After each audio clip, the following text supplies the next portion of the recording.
Ito ang Istorya Pinas. Breaking news para sa taong bayan, ang biglang paglitaw sa press conference itong si Senator Amy Marcos. Oh my God, grabe to. Kumalat na ang mga buwayang opisyal sa buong bansa na walang ibang ginawa kundi magnakaw sa kaban ng taong bayan. Laman na usap-usapin sa mundo ng social media ang komplikadong sitwasyon na hinaharap ng dalawang malalaking tao sa Pilipinas. At naiipit dito itong si Senator Amy Marcos. Siya ba ang natatanging kasagutan para maiwasan ang posibleng mangyayari kaguluhan sa Pilipinas? Saan kaya ang mas matimbang, ang kapatid o ang taong bayan? Saan pa ni Senator Amy Marcos sa press conference ay bibitaw siya sa administrasyon at magiging independent candidate na lamang sa nalalapit na eleksyon. Comment naman ng ibang netizen ay sureball na hindi na sila buboto kay Senator Amy Marcos dahil nabudo lang daw sila kay BP Sara noon. Meron din di manong nakapagsabi na isa sa mga anak ni Senator Amy Marcos ang matapang na nagsalita sa harap ng taong bayan patungkol sa mga buwayang opisyal ng kasalukuyang administrasyon. Mainit na napag-uusapan ang tungkol sa alitan ng dalawang panig na patuloy na dinidiin ng pangalawang pangulo, lalo na ang pamilya nito at ang dating pangulo ng Pilipinas. Ikaw ka-istorya, sa darating na senatorial election,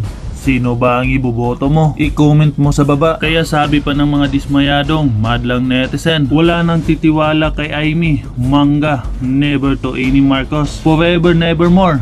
No, no, no to any more Marcos to the 9th generation. Pinangatawanan mo na lang sana sa Marcos Lane. Mas lalo kang wala kang makukuhang boto kasi kahit nag-independent ka pa, wala ka ng asasahan na Duterte supporters. Napaniwala nyo kaming mga Pilipino noong 2022 election. Hindi na kayo makakaulit ngayon at sa habang panahon, hindi nyo na kami mabubudol. No to Amy Marcos. Kahit anong dada ang gagawin mo, Amy Marcos, hindi ka na namin ibuboto ng pamilya ko. No to Marcos, senatorial slate. 5 malilit na ahensya. So maraming salamat. Talagang sakripisyo na tumayo ng mag-isa. Pero kinakailangan maging malaya at matatag. Eto nga. Maraming nagsasabi noon na ako'y namamangka sa 2 ilog. Ang ninanais ko ay ako ang daan kung saan magtatagpo ang lahat ng ilog. Tangway, ika nga sa atin. It's a tremendous sacrifice to stand alone. But I need to be free to cross the line, to talk to all parties, and to get things done. Uniteam was a dream that I shared in 2022. And I hold fast to that dream of unity for all Filipinos. Ayun. Paulit-ulit lang. Ma'am, does that mean, hello? Ma'am, does that mean hindi ho kayo aakyat sa entablado ni PBBM pag nangampanya siya? And the same with Hindi ko pa alam. Sa totoo lang, naisip ko lang na ayoko pumanig sa isang partido, sa isang sektor, sa isang personalidad. Wala nang panig-panig. Ang kakampi ko lamang ang sambayan Pilipino. Gagawin lang natin ang tama at ang makakatulong sa nakararami. Ma'am, di ba mahirap na mangampanya na independent kayo considering si Pangulo yung kapatid niyo may makinarya? Kaya nga, first time ko nga gawin to Kaya medyo aasahan ko na lamang na makukumbida ako siguro at kung papupuntahin ako, ano ba naman pumunta, wala namang problema doon. Ang kinatatakutan ko lamang yung init ng halalan. Alam naman natin na talagang nagiging malupit, minsan masakit yung sinasabi, kung ano-anong banat. Abay, hindi ko matitiis yun. Kaya maigi na lamang lumayo at magsarili kahit napakahirap. How big was the consideration of VP Sara being your friend? Nakinonsider mo ba yun, ma'am, kaya ka mag-independent? Para na lang walang kiskisan, kumbaga.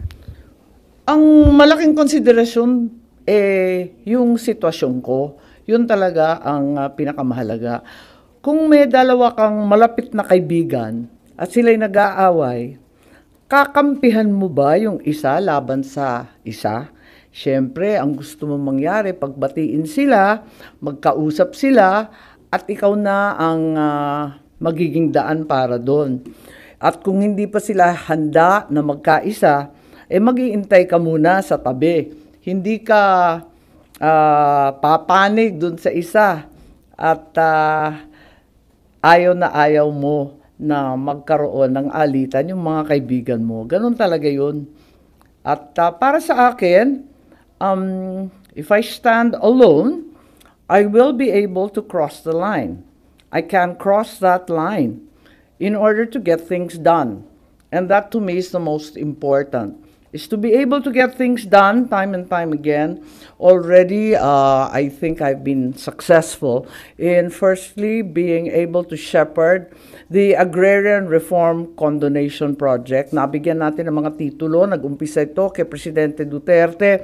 Naisingit natin doon sa Bayanihan 2, yung condonation ng milyon-milyon na utang nila, mga penalty. Nag-umpisa sa penalty sa interest. Tapos, nung si Presidente Bongbong nakumbinsi naman natin. Kaya't sa palagay ko, ayan na, andyan na yung mga titulo. Kaya para sa akin, tuloy-tuloy lang ang trabaho. Mas mahalaga yun that I am able to cross the line and then I am able to get things done. Yan din po ang nangyari sa ating ayuda. Nag-umpisa yan, ako yung pasimuno niya nung umpisa sa Bayanihan.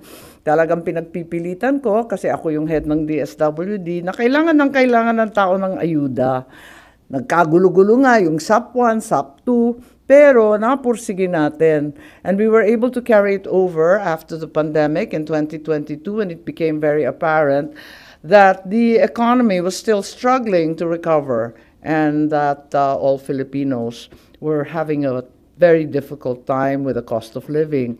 So nakikita natin na para sa mga programang ito na napakalapit sa puso ko, kinakailangan tuloy-tuloy ang trabaho. Basta magawan natin ang paraan, kausapin ang lahat ng panig.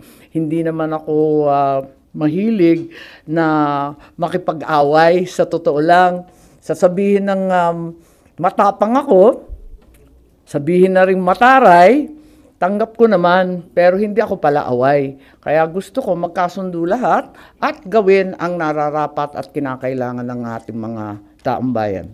Ma'am, nakausap niyo na si Pangulo sa iyong desisyon na maging independent? Hindi pa. Ang kinakailangan kong kausapin ang mga kapwa ko nasyonalista at palagay ko mag-uusap kami sa lalong madaling panahon. Hindi ko pa naiisip Hindi pa naman ako nagre-resign sa nasyonalista. Mabait sila sa akin hindi naman sila nagkulang sa support at pagtatangkilik. So, tignan natin kung anong maigi para hindi naman maalangan ang sinuman.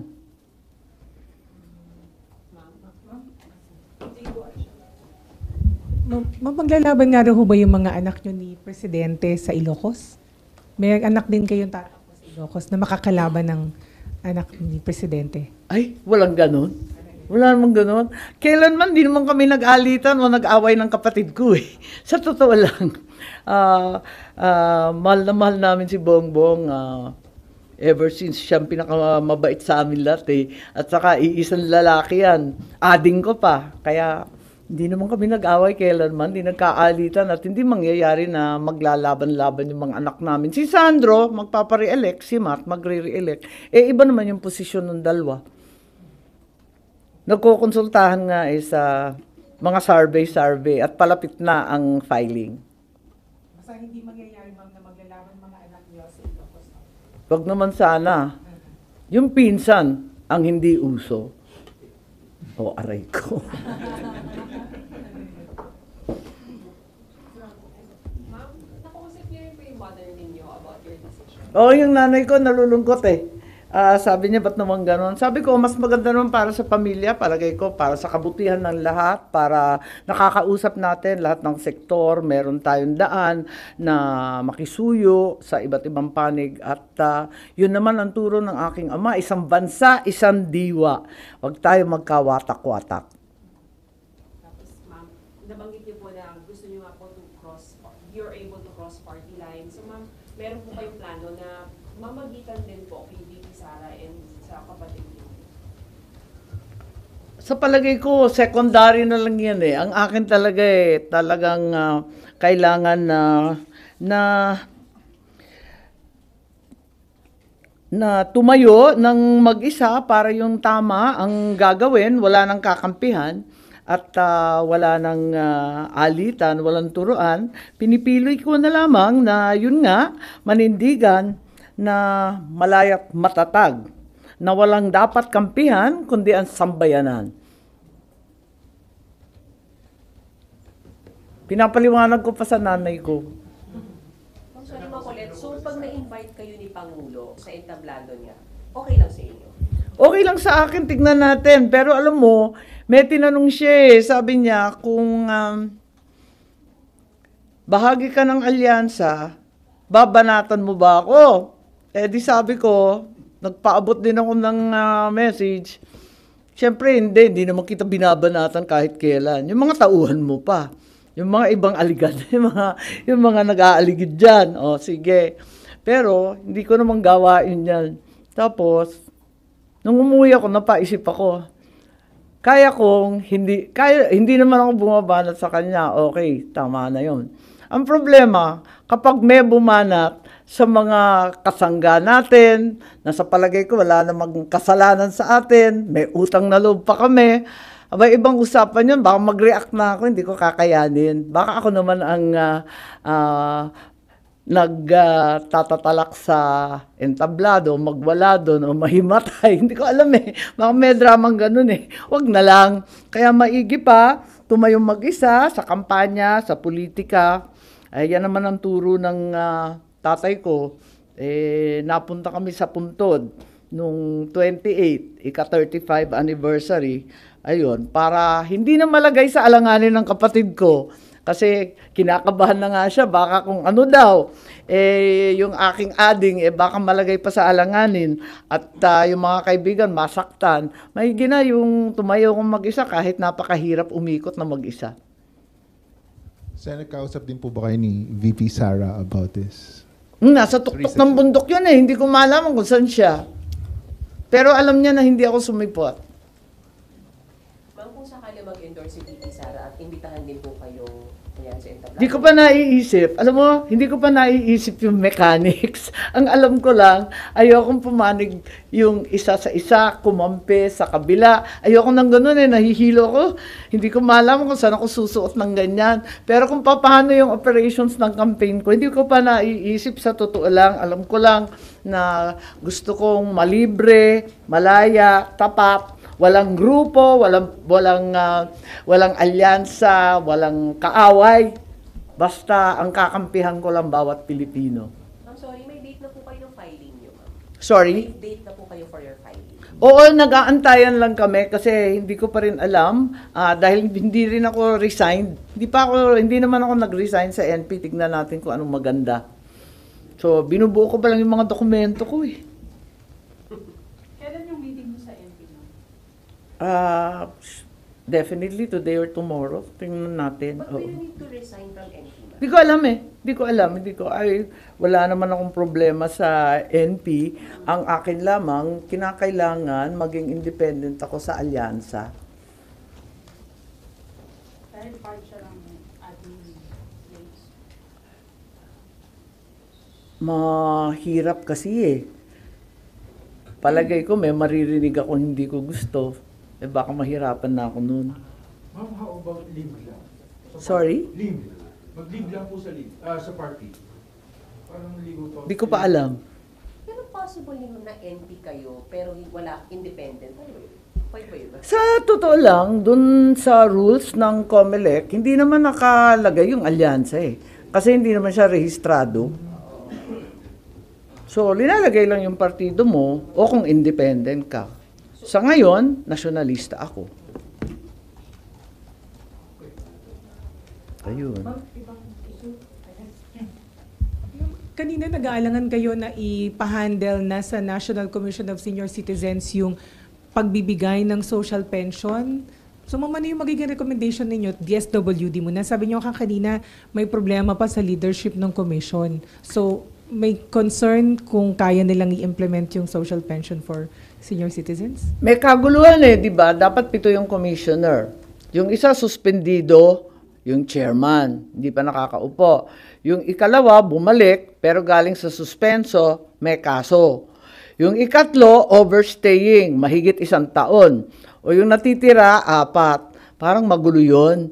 3 sa 7, may problema na legal, di talaga magkakaproblema sa implementation. Alam natin may OIC, pero yung OIC, di man makapirma ng kontrata ng empleyado, hindi man lang makapag-disburse ng bagong programa. Paano ba naman yon? So, kinakabahan ako kasi ito yung organisasyon na maraming problema talaga mulat sa pool. So, kung sila mismo nagkakagulo, nagkakabangayan, kinakailangan siguro hinay-hinay, inot-inot sa Ilocano, dahan-dahan muna yung pagbibigay sa kanila ng iba't ibang responsibilidad. Ang laki ng social stipend, yung senior citizen stipend, halos aabot ng 60 million mahigit by next year. 60 billion. Ang laki kaya nun. Ang empleyado nila sa ngayon 200 plus lang. Sa pamimigay lang ng physical o kahit sa pay portal, mahirapan sila. Hindi pa nila napapag-usapan at hindi ata nila alam na kapag na-digitize, may payment fees. Baka hindi rin matuwa yung ating mga lola at lolo. Kailangan na gawan ng paraan kung paano malibre yan para buong buo. Otherwise, magkakaproblema na naman tayo sa reklamo na hindi binigay ng buo. So, there are so many issues. Wala pa silang field offices. Iilan lang yung field offices nila. At saka doon sa field offices na ilan daw yung sabi kanina? 11. So, kulang pa rin yun kasi 16 ang ating region. Kada region, 1 or 2 lang yung employees nila. Ang kanilang constituency, ang intended beneficiaries, nasa ilang milyong katao. Oo. Hindi naman lahat ng senior citizens ang tumatanggap ng social pension. Yung tinatawag lang ng mga marginalized, yung mahihirap lang talaga. So, paano yung recommendation ninyo? Kasi 2025 ang dapat, Iko-konsulta natin yung DSWD kung handa sila mag-turnover ng empleyado at tutulong sila hanggang what extent kasi magkakagulo-gulo din yan. Magkakaproblema rin, ang laging problema, yung BARM, yung issue ng BARM dahil yung BARM may sariling DSWD rin sila pero yung continuing projects katulad ng 4Ps tuloy-tuloy pa rin ang DSWD. Pero medyo komplikado itong social stipend. Sakot ba o hindi? Ikalawa, ngayon, nagka-problema na naman kasi yung Sulu hindi nakasali. So, kukunin na naman ba yun sa Zamboanga, sa Region 9 o hindi? Tapos, meron pang Negros Island Region. Wala sa buong budget ng 2025 yan. So, idadagdag ba yung Negros Island Region or tsaka na o nakalimutan na o eto na naman tayo? Kasi dati na umpisahan na yan tapos inatras, di ba? So, marami tayong kailangan pinapag-usapan muna. So I think we need to consult the DSWD, certainly the DBM and the economic managers, how to figure out this morass of questions. pero sa ngayon wala pa kayong recommendation, ma'am, na DSWD na muna mag-handle at least until next year? Well, tignan natin kung mabuo natin, kung mabilis sila makapag-appoint ng mga bagong commissioner, kung mahatulan yung mga kaso ng mga suspendido. Kung magawa yan sa lalong madaling panahon at talagang very efficient tayo sa turnover at yung DSWD mamimigay rin ng kanilang mga empleyado at opisina, baka may magawa tayo. But right now, as it stands, in the confusion of the National Senior Citizens Council, organizationally and financially, I think that we have to be very wary of making big moves that involve upwards of 60 billion pesos. Ayun. Sorry, patanong na po. Technical tanong lang, ma'am. Technical daw po bang sabihin na nag-withdraw kayo from the admin slate or no na? Yep. Yes. Oo naman, obvious ba? Pero tatakbo akong senador, hindi ako mag-withdraw. Baka magulo. Hindi, kinakailangan lang maliwanagan na di ako namamangka sa 2 ilog, At ayokong sinasabi yun dahil ako'y nagnanais na maging tangway ang pagtatagpo ng lahat ng ilog. para makapag-usap at magkaisa at sa wakas may magawa para sa ating bayan.